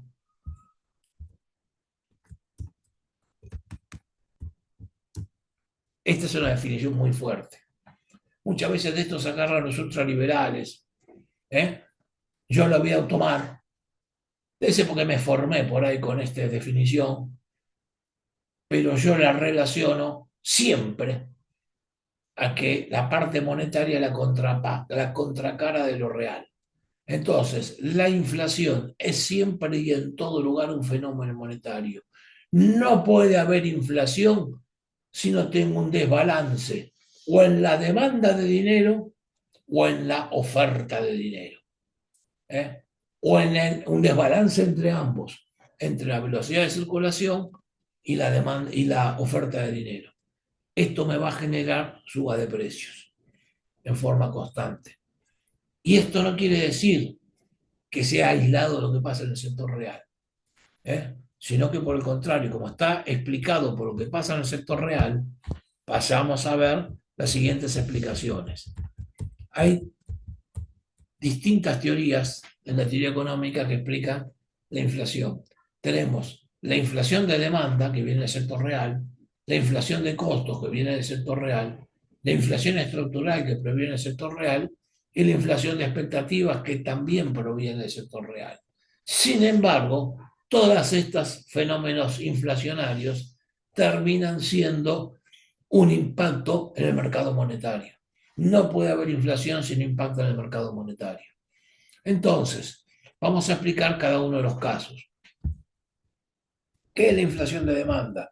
La inflación de demanda es cuando yo tengo la economía con una demanda agregada que está por arriba de mi capacidad productiva, de mi PBI potencial. Yo puedo producir 100.000 unidades y tengo la economía demandando 130.000 unidades.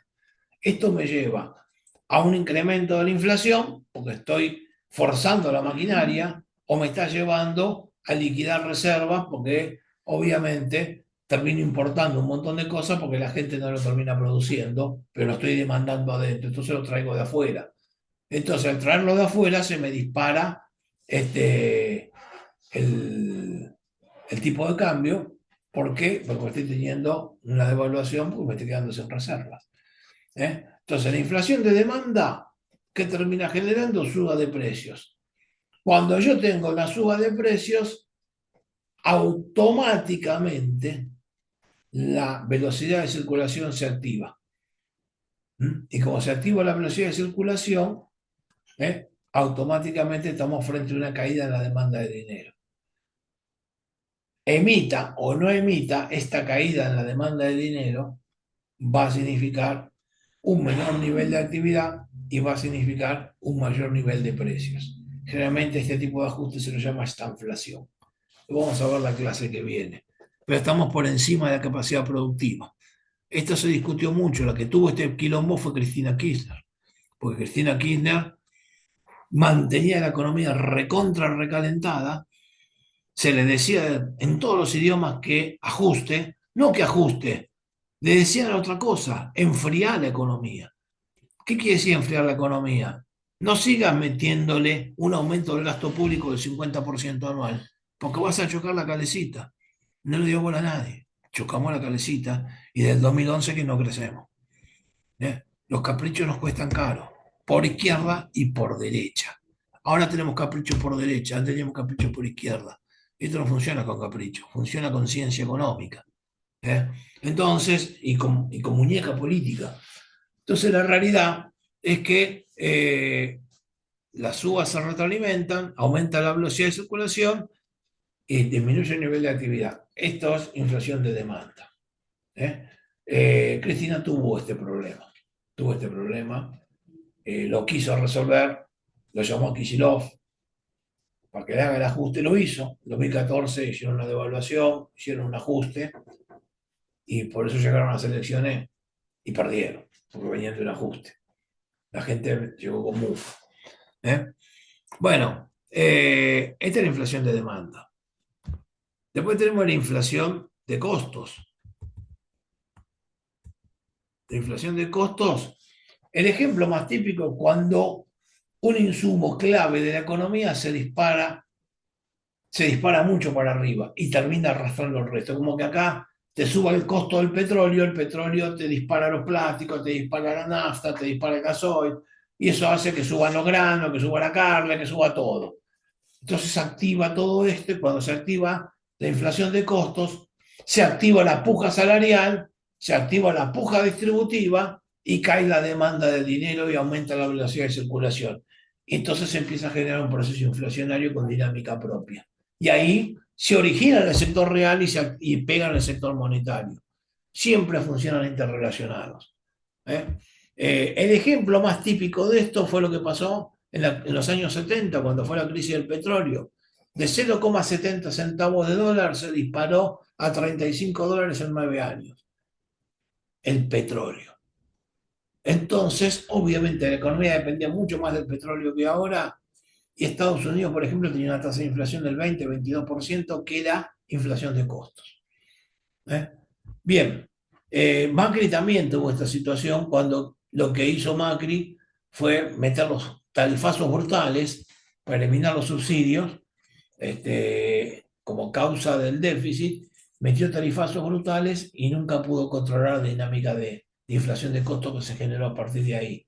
Y trajo puja distributiva y al final perdió el gobierno. Después viene la inflación estructural. ¿De qué significa la inflación estructural?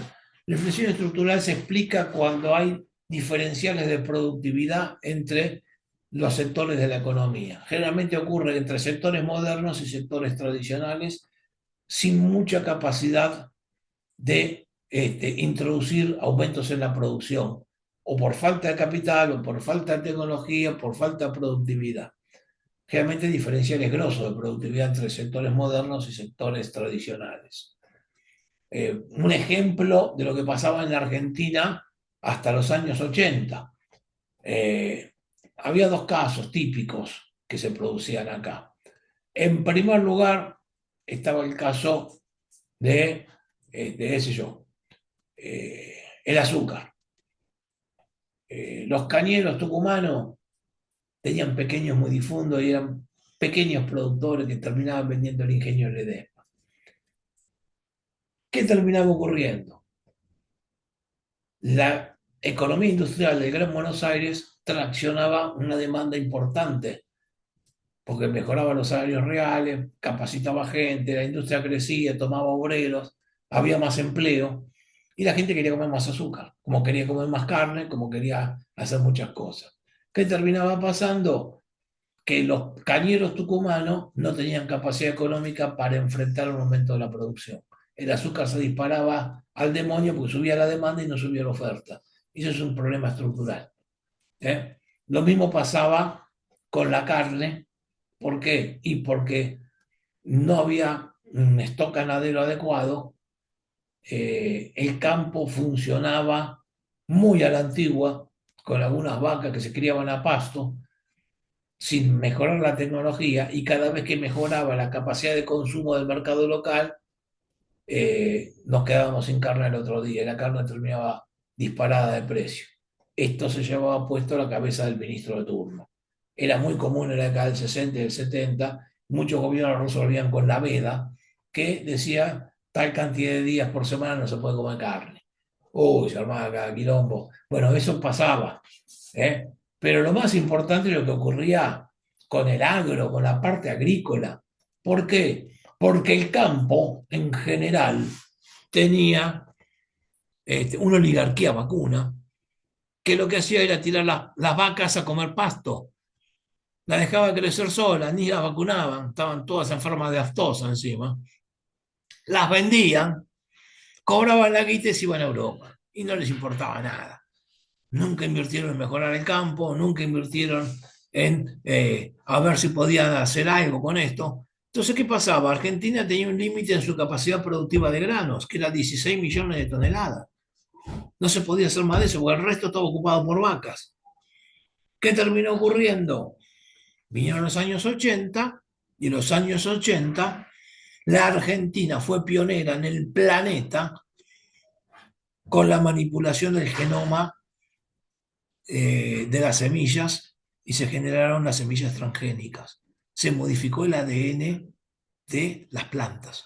Y al modificar el ADN de las plantas se hizo resistentes a los pesticidas.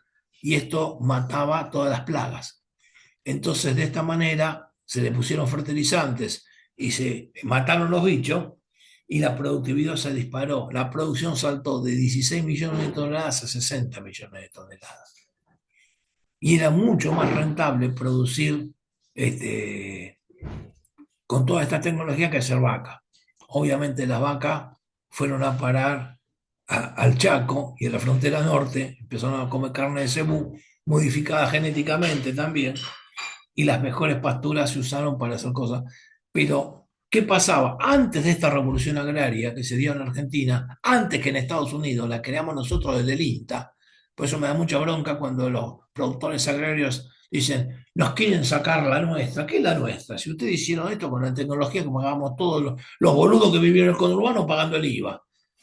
Sí, esto a veces me da mucha bronca, porque el INTA, porque el CONICET, porque todos los organismos que intervinieron fueron nacionales y generaron esta revolución científica, antes que el primer mundo se generó acá. Y esto generó el salto tecnológico en el planeta. Entonces, la verdad es que Argentina fue pionera en todo esto. Ahora, mientras no estaba esta revolución científica, cada vez que aumentaba la demanda de grano, teníamos una estampida inflacionaria porque no podíamos reaccionar con la oferta. Nuestro límite era de 16 millones de toneladas. Bueno, esta es la realidad. ¿Mm? Bueno, esto es un ejemplo de inflación estructural. ¿Mm? Vamos al último, que es la inflación de expectativas. Por ahí es en una economía globalizada es el que más vigencia tiene. Hay tres tipos de inflaciones de expectativas. Las expectativas adaptativas, las expectativas inerciales y las expectativas racionales. ¿Mm?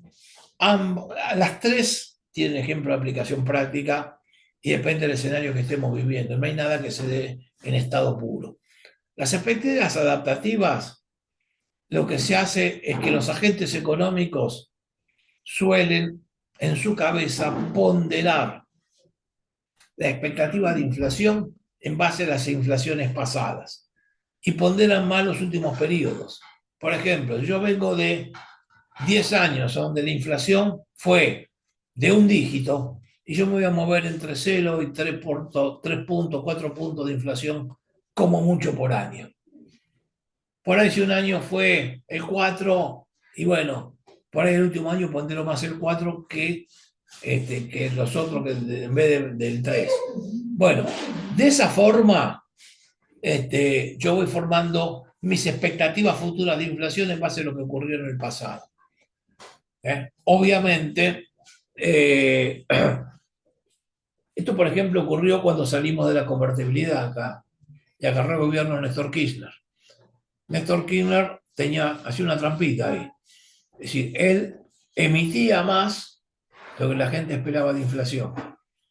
Entonces, la gente esperaba una inflación del 2% y él emitía un 3, un 4, un 5. Y al principio la gente no se daba cuenta. Después se empezó a dar cuenta que los precios empezaban a moverse a un ritmo más alto, no demasiado, siempre de un dígito, pero más alto.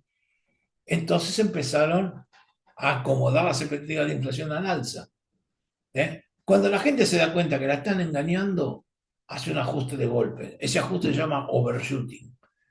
Ese overshooting quiere decir que tengo una caída en la velocidad, en la demanda de dinero, un aumento en la velocidad de circulación que se produce de golpe.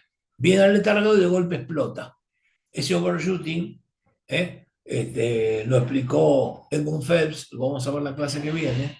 Es un viejito que a veces venía a la Argentina, el amigo de Caballo, y se ganó el premio Nobel con esta teoría. Pero bueno, las expectativas adaptativas, la última vez que se manipularon en la Argentina fue en la década del 2001, 2002, 2003, 2004, el gobierno de Néstor. Ya después no se pudo hacer más porque la gente se avivó. Era muy común en la década del 60 en todo el país, en todo el planeta. Ya después de los 70, cuando la inflación se disparó, se dejaron de usar estos modelos. El que diseñó un modelo de expectativas adaptativas en los Estados Unidos, cual nos hemos formado muchos economistas en la década del 70 y del 80, fue Philip Kagan, que es el que creó la primera ecuación de expectativas adaptativas. No es el caso explicársela ahora, se supone que la vieron en la materia macroeconomía. Y si no, bueno, ya pasó el momento de estudiarlo. Pero tiene importancia porque es un formador de la demanda de dinero. La demanda de dinero se va adaptando en base a esto a la baja o al alza. Después están las expectativas inerciales. Es lo que la gente espera que ocurra en el futuro. ¿Qué es una expectativa inercial? También se la llama expectativa homeostática. La expectativa inercial, yo lo que digo es que este mes la inflación por lo menos va a ser igual a la del mes pasado. Es decir, me fijo cuánto dio el mes pasado y yo remarco lo mismo. Y por ahí remarco de ahí para arriba. Entonces, una economía que tiene expectativas inerciales, va a ser muy difícil bajar la inflación. ¿Qué es lo que pasa? Yo digo, quiero en la Argentina bajar la inflación y tengo las cláusulas gatillo. ¿Qué son cláusulas gatillo? Que ajustan por inflación. Los convenios colectivos de trabajo, que ajustan por inflación los alquileres, que ajustan por inflación las tarifas de los servicios públicos, que ajustan por inflación el crédito UVA. Decime cómo vas a hacer para bajar esto sin romper los contratos entre privados. Por eso cuando yo tengo que atacar la inflación inercial, muchas veces lo que se hace es aplicar técnicas de shock que sí meten al Estado a romper contratos privados a través de convenios que se llaman, de políticas que se llaman desagio. Esto lo hizo Argentina en 1984, 85, cuando hizo el Plan Austral. Pero era tan alta la inflación que los contratos en privado se ajustaban a 30 días. Si hoy se ajustan a 6 meses o a un año, y ya cuesta más implementar una política de ese tipo. Pero bueno, la inflación inercial es lo que hace que lleve mucho tiempo hacer un ajuste. Vamos a ver, la clase que viene se puede manejar con políticas de inflation target, que me va llevando despacio hacia la meta, y muchas veces con fluctuaciones. Y después están las expectativas racionales, que es la forma en que funciona un mundo globalizado. Un mundo globalizado funciona con expectativas racionales, pero ¿qué significa esto? Que los privados, llámense los bancos, las estructuras económicas más importantes, tienen una capacidad de análisis de la economía mejor que la del Estado. Mejor que la del Estado. Entonces, ellos pueden predecir lo que va a pasar con la economía. No mirando el pasado, sino proyectando escenarios futuros. ¿Mm? Y mirando las debilidades y fortalezas que tiene una economía determinada. Pero no solamente lo hacen desde el punto de vista analítico, también mueven millones y millones de dólares, me quedo corto, billones de dólares en materia de eh, inversión global. Entonces tienen la capacidad de mover los fondos de todo el planeta y atacar a un solo país en forma especulativa cuando se les da la gana, que es lo que ocurre con una economía globalizada financieramente. Se fondean en todo el planeta, juntan billones de dólares y atacan al país que tiene una debilidad. Entonces, se fijan, a ver, ¿qué está pasando en Brasil? Estoy inventando. Le pongo un ejemplo. En 1992-93 se creó el euro como moneda virtual todavía, moneda contable. El euro empezó a circular recién como moneda física en el 2002. Por eso fue la invasión a Irak, porque querían comprar petróleo en euro y los yanquis no se lo permitían. Entonces, ¿qué ocurrió? Se dieron 10 años para converger macroeconómicamente los países de la Unión Europea con el euro. Una vez que hubieran convergido, todos tenían que tener un déficit fiscal parecido, tenían que tener una inflación parecida, una deuda parecida. Esa convergencia macroeconómica se iba a hacer lentamente en un proceso de 10 años. Fíjense que son lentos estos procesos de adaptación, se pueden hacer en 24 horas. No puede decir, yo voy a llevar la inflación a cero en 2 meses. No hay que hablar de estupideces. Entonces, se propusieron a 10 años hacerlo. Pero los británicos tenían un déficit fiscal que no lo podían sostener de ninguna manera. No lo podían ajustar. No había forma. ¿Qué hicieron los especuladores, que se llama fondos buitres? ¿Por qué se le dice fondos buitres? Porque se comen el cadáver de los países. Empezaron a analizar y los británicos se van a caer. Estos tipos no pueden salir del déficit fiscal, no van a converger macroeconómicamente con el resto. El resto está convergiendo, sobre todo liderado por Alemania, que está subiendo la tasa de interés, y Gran Bretaña va a ser agua, va a tener una fuga de capital y va a tener que devaluar la libra. Si devalúan la libra, ¿eh? todo lo que tengamos invertido en libras va a significar que lo van a licuar. Entonces lo que hay que hacer es ya empezar a especular a futuro con una devaluación de la libra. Vayan y compren marcos alemanes en el mercado de futuro y el día que explote nos forramos de plata. Ahora, no es que llevaron un peso, llevaron billones y billones de dólares para comprar marcos alemanes, para comprar cualquier cosa que especulara contra la libra británica. ¿Qué terminó ocurriendo? Hicieron quebrar al Banco de Inglaterra, más o menos. Obligaron a los ingleses a devaluar. Este fue un caso emblemático, el fondo Quantum de George Soros, de donde viene Scott Bessent, que es el actual secretario del Tesoro. Este tipo se llevó puesto el Banco de Inglaterra. ¿eh? Entonces, especulando, es el que ahora viene y te da cheque acá en Argentina, que es ese personaje, que era el operador de George Soros en ese momento. Entonces, ¿qué hicieron? Ellos predijeron que los británicos se caían, fueron y compraron los dólares a futuro y obviamente propiciaron la caída de Inglaterra solo porque compraron tantos dólares que evidentemente los británicos se vieron obligados a devaluar. Entonces, cuando todo el mundo huía de la libra para comprar dólares, porque estaban comprando el fondo Quantum, la devaluación se produjo. Por eso se llama esta política de expectativas racionales. Se la conoce como la política de la profecía autocumplida. Porque yo solamente, no solo predigo lo que va a pasar, sino que actúo en consecuencia especulando. Y como la economía está globalizada y me puedo fondear en todo el planeta, fondeo y ataco a un solo país y lo hago quebrar. Entonces esto llevó a una crisis tras de la otra. Llevó a la crisis de la libra en el 92, llevó a la crisis de la lira en el 94 en Italia, que la salvaron los alemanes, llevó al efecto tequila en México en el 95, llevó al efecto arroz en el 97 con toda esa economía del sudeste asiático, llevó a la quiebra a Rusia en el 98 y a Brasil en el 99. y a la Argentina del 2001. Es más, se llevaron puestos Estados Unidos en el 2001 también. Entonces, de esto se trata las políticas de expectativas racionales. Obviamente, hubo que articular defensas y demás. Bueno, pues este es un capítulo que todavía sigue abierto. De hecho, la crisis del 2008 de las hipotecas subprime tiene que ver con esto. Y el planeta está por enfrentar otra crisis parecida. Pero todo esto lo vamos a estudiar después del parcial, donde vamos a estudiar la economía internacional. Ahora está dando los elementos macroeconómicos necesarios para que puedan entender.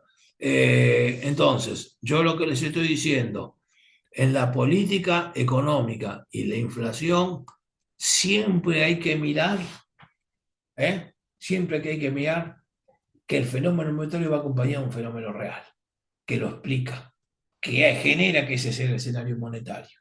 Por eso siempre tiene que repercutir en el mercado monetario. Por eso la inflación es un fenómeno monetario, pero es que esa es la consecuencia, hay que ver las causas. Por eso hay que bucear detrás de todo esto. No hay que ser dogmático. ¿eh? Entonces, es muy peligroso para el caso de la Argentina. ¿eh? No sé, les pongo un ejemplo. Si yo salgo de un fenómeno de alta inflación, por ejemplo, una inflación del 20% mensual, y lo logro bajar con un plan exitoso al 2% mensual, al 1% mensual, lo primero que vamos a ver es que se produce un aumento en la demanda de dinero. ¿Por qué? Y porque están cayendo los precios, está bajando la inflación. Entonces dejo de vivir del peso y empiezo a reconstituir mi cartera en pesos. Mi demanda de dinero sube. ¿Qué tiene que hacer el gobierno? Emitir. Si no lo hace, asegura la economía por el aire. Entonces, o al revés, si yo estoy esperando una devaluación, se va a acelerar la velocidad de circulación de dinero y aunque no emite un mango, voy a tener hiperinflación lo mismo. Por eso hay que mirar todo, no hay que ser dogmático en esto. Así que bueno, chicos, ya está. Con esto terminamos la clase de sector monetario. Vamos a dejar de compartir pantalla y vamos a detener la grabación.